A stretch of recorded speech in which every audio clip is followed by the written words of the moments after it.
Pursuant to order, I will now call Senator Thorpe to make her first speech, and I ask honourable senators that the usual courtesies be extended to her.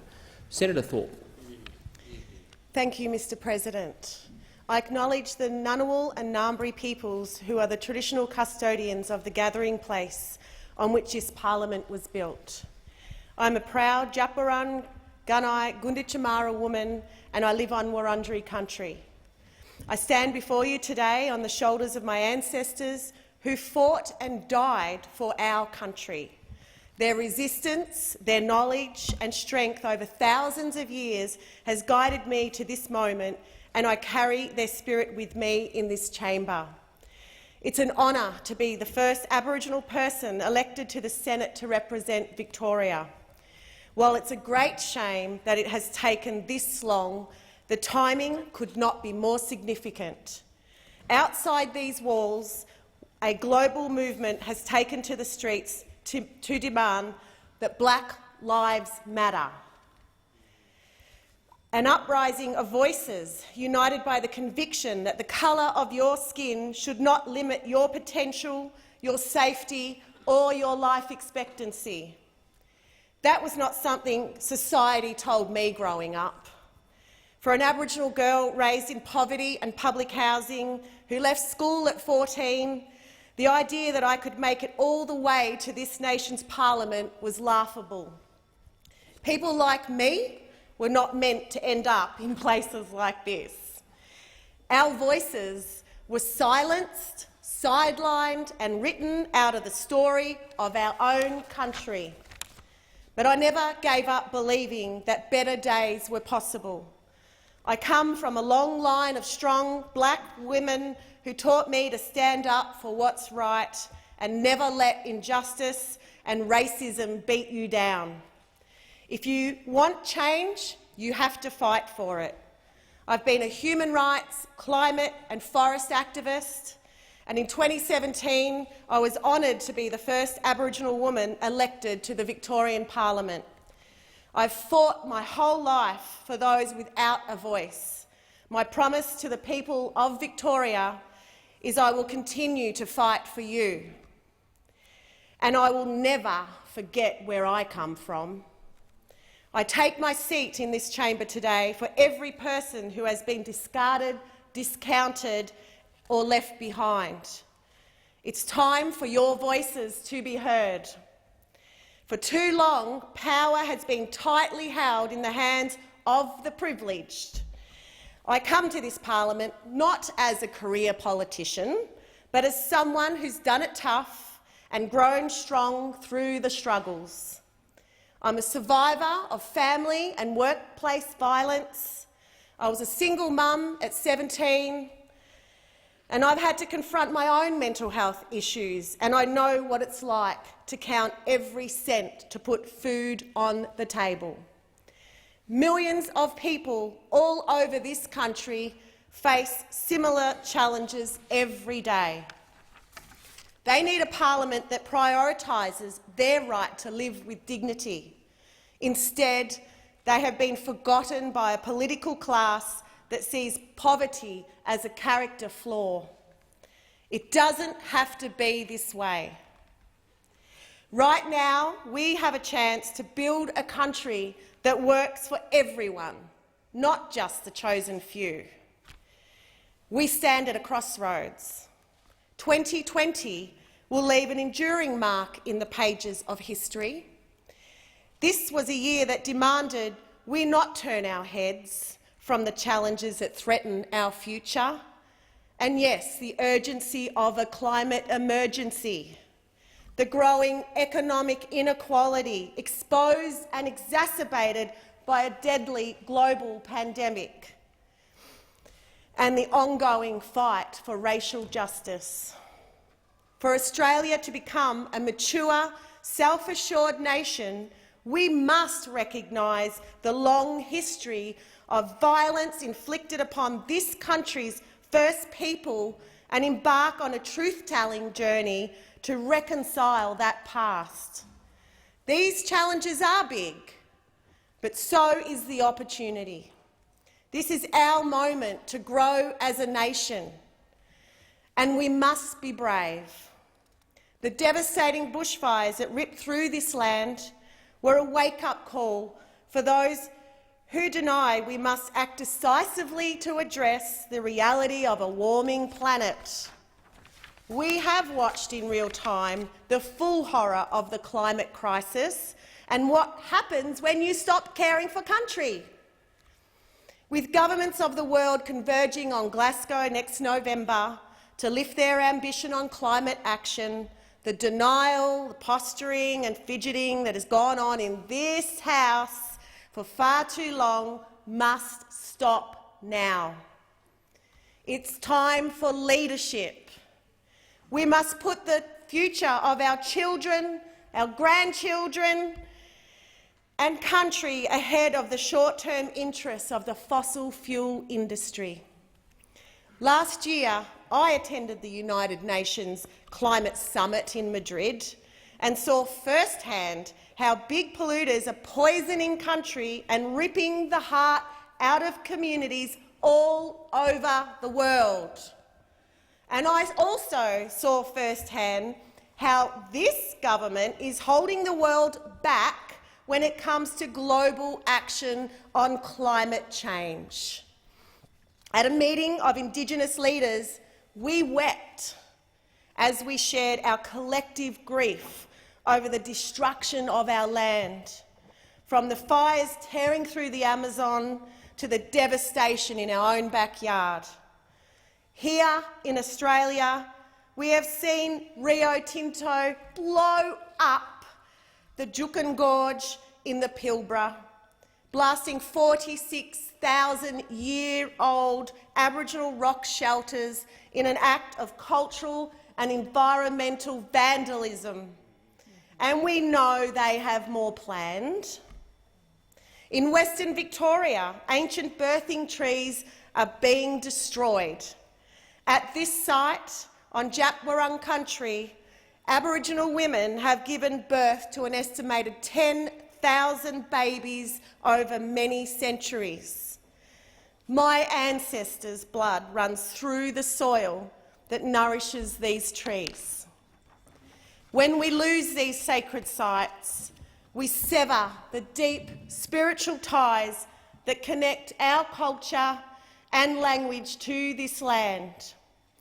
Caring for country is at the heart of who we are as Aboriginal people, as custodians of this land for thousands of years. We understand the health of the community is only as strong as the health of our environment. We're tired of watching governments and their agencies pay lip service to an acknowledgement of country, while at the same time destroying the very land they claim to respect. When we don't show genuine care for the country that nurtures us, we all suffer. And that's why we can't separate climate justice from First Nations justice. We can't maintain the protection of our land if its traditional custodians are locked up, disenfranchised, and dying in the numbers that represent an outrageous human rights abuse. To heal this land, we must address the inequality and injustice faced by Aboriginal people. Black Lives Matter needs to be more than a trending hashtag. It must be a reckoning, a line in the sand, a call to action.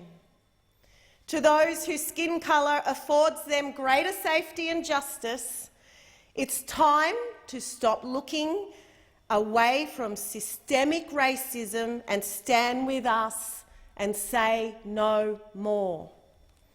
George Floyd's death was that moment for many people. I take hope from the spirit of solidarity that was born from this rising consciousness.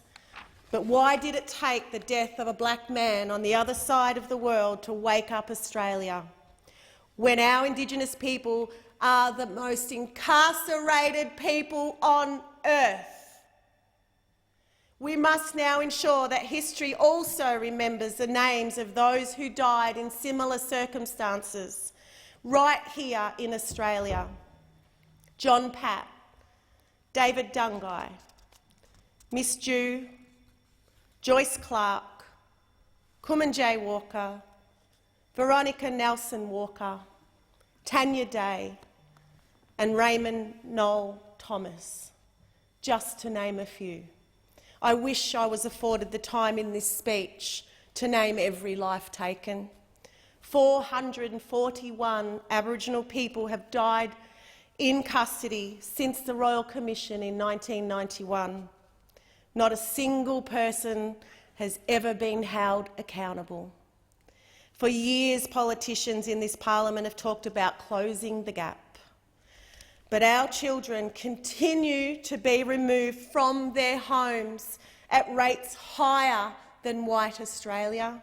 In fact, over 20,000 of our babies aren't with their families or their communities. Kids as young as 10 are held criminally responsible in this country. The vast majority of them are Aboriginal. Our babies should be playing and learning, not incarcerated for petty offences like stealing a chocolate bar. These are not just statistics on a page for me. Earlier this year, I went home to grieve with my mother and our community on Gunai country, in what the colonisers called Gippsland. 4 Aboriginal people had been lost to suicide in 10 days. These tragedies reflect a profound sense of hopelessness felt by many First Nations people when they look to a future that holds little promise. 3 of those young people had connections to Lake Tyers, a community where generations earlier my mother's family were imprisoned as refugees in their own country. It happened as part of the systematic slaughter of Aboriginal people across this nation. In Victoria alone, there were 67 massacres and more are still being uncovered. They tried to wipe my people from this land, but they failed. We are still here. We are the oldest living culture in the world, and our fight for survival is part of this nation's story. White Australia has a black history. We cannot change the past, but we can build a better future. We must reckon with our history so we can heal and move forward as one country, united by truth and common purpose. I believe Australia is ready to come with us on this journey. For the last 2 years, I've led a dawn service on January 26 to mark a day of mourning and honour all the Aboriginal men, women and, yes, children who were massacred upon invasion of this country, known as the Frontier Wars. The vast majority of people standing shoulder to shoulder with us have been non-Indigenous Australians, sharing our grief in a spirit of healing. Their numbers grow each year. But to truly bring this country together, we must not only treat the symptoms of disadvantage, but the cause. We do this with a treaty. A treaty is a written agreement between sovereign nations, and Australia is the only Commonwealth country without one with its first people. If we write it together, treaty can be a blank canvas to reframe the story of who we want to be as a country. We can celebrate what unites us, protect the rights of First Nations people, and acknowledge injustices, both past and present. There can be no justice without peace. Treaty could bring that peace.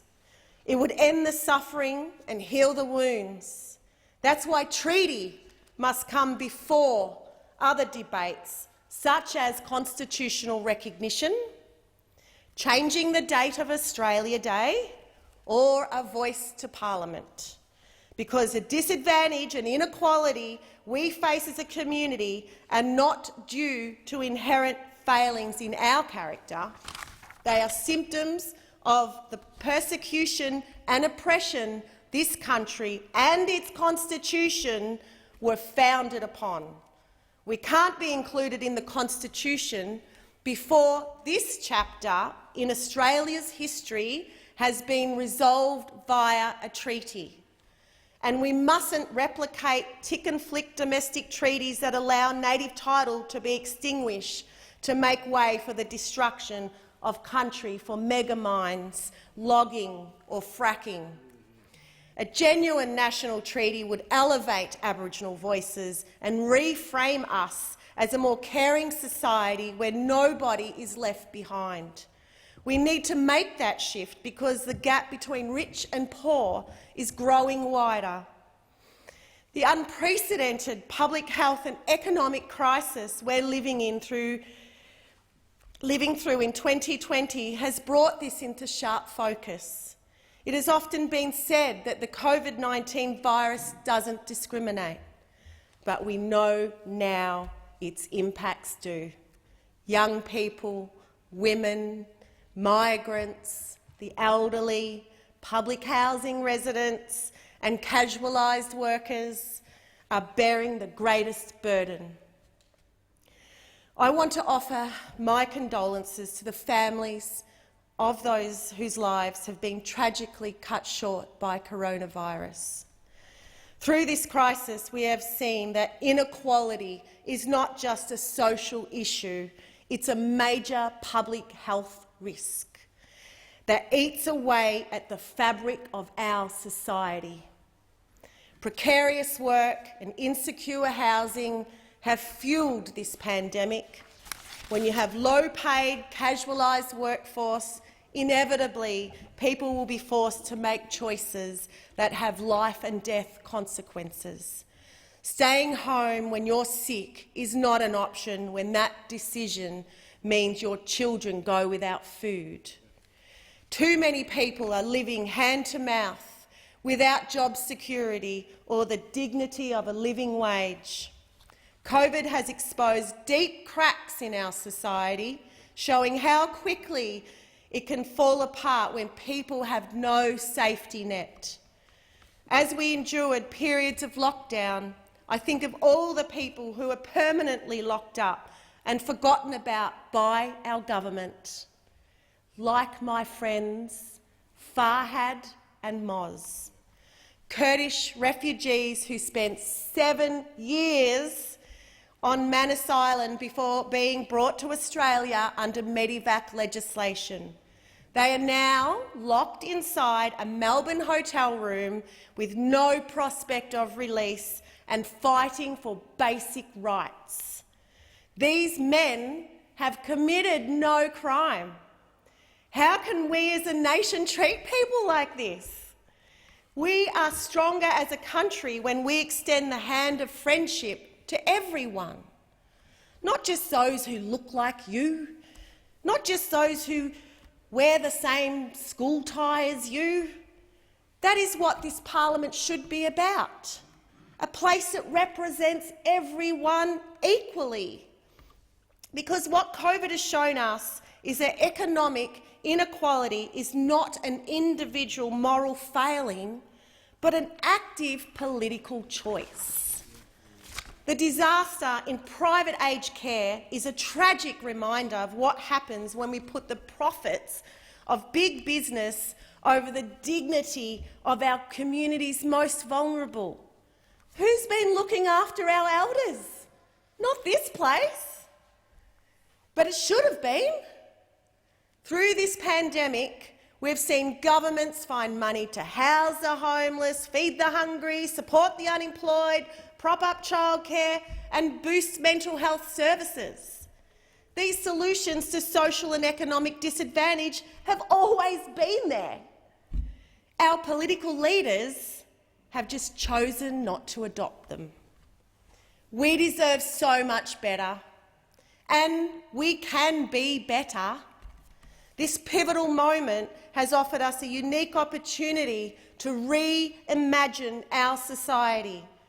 From the ashes of the crisis, we can rebuild in a way that addresses our overriding national challenges: justice for First Nations people, reducing inequality and addressing climate change. We can create a community where the collective good outweighs individual self-interest. As we look to that future, I think of the lessons we can learn from the matriarchs in my family. My great-grandmother, Edna Brown, arrived in Melbourne on the back of a truck in 1932 after being forced off the Framlingham Aboriginal Reserve near Warrnambool as part of the White Australia assimilation policy during the Great Depression. Back then, it was common for Aboriginal people to be buried as paupers in unmarked graves. Nan Edna wanted to offer the dignity in death that so many of our people were denied in life. She set up the Aboriginal Funeral Fund, supporting families to bury their loved ones. After Nan Edna, her daughter, my Nan Alma Thorpe, was one of the founders of the first Aboriginal Health Service in Victoria in 1973, the year I was born. To this day, that service is still saving lives. That is kinship. It is self-determination and strength through community. And then there's my mum, Marjorie Thorpe, a co-commissioner for the Bringing Them Home Stolen Generation Inquiry, and a member of the Council for Aboriginal Reconciliation, which inspired 250,000 people to walk across the Sydney Harbour Bridge in 2000 in a powerful gesture of social solidarity. This is where I come from. As I followed these strong women, I learned through one of the toughest periods of my life that strength comes from community. Living in the Collingwood Commission flats saved my life. Public housing helped me escape family violence and gave me and my son the safety and stability I needed to get a job and pursue further education. That is what everyone deserves. A safe place to call home, secure work, food in their belly, and the hope of a future with potential. If the pandemic has taught us anything, it's that our society is weaker when people don't have these basic rights. The people in this chamber have the power to change that. We can do more of the same, or we can offer our kids and grandkids a politics of hope. The solutions to the big problems we face are there in the way my people have looked after each other for generations: holistic healthcare, caring for country, kinship and self-determination. We can give everyone the dignity of a living wage and lift people out of poverty. And it's not too late to tackle the climate emergency, but we can't be fooled by a gas-led recovery backed by both sides of this House. The only safe road out of our economic and climate crisis is one that creates thousands of jobs in renewable energy. We can write a treaty that acknowledges our past and brings us together to heal as a nation. That's why I'm here, to fight for the change that will unite and strengthen our country. I will be a senator for all of us. To our LGBTIQ+ community, know that I've got your back. Together we won marriage equality, but the fight for your rights is not over, particularly for trans and gender diverse people. To the activists fighting to protect our country, climate and human rights, I stand with you. To all those women who have been trapped, who've been made to feel worthless or unsafe, who've been told time after time to sit down and be silent, whether in your home, your workplace, or wherever you go. I see you, I've been you, and I will not forget you. To Greens members and voters who have backed me on this journey, I thank you. I chose the Greens as my political home because it's a grassroots movement that won't sell out to vested interests that have corrupted our democracy. And I'd like to pay tribute to the person whose shoes I now fill, Richard Di Natale, a leader of great integrity and passion. Thank you for your service and support. I also pay my respects to other First Nations MPs who have walked this road before me. And I thank my sisters Arika and Mariki, my partner Gavin, my children Andrew, Kawira and Kayan, my daughter-in-law Jackie, don't cry, and my granddaughters Aluka, Nakaya and nephew Cadell for loving and supporting me through this journey and for your sacrifices that got me here. Finally, to every person watching today, particularly those who have lost hope in politics as a vehicle for change, I say this to you: change is possible. Hold me and every other elected representative in this place accountable. Our job is to serve you. We have an opportunity to build a stronger, more unified nation, and I invite you all to come on this journey with me, a journey of truth-telling, healing and justice. Together, we can build a brighter future, and I'm here to fight for it. Thank you.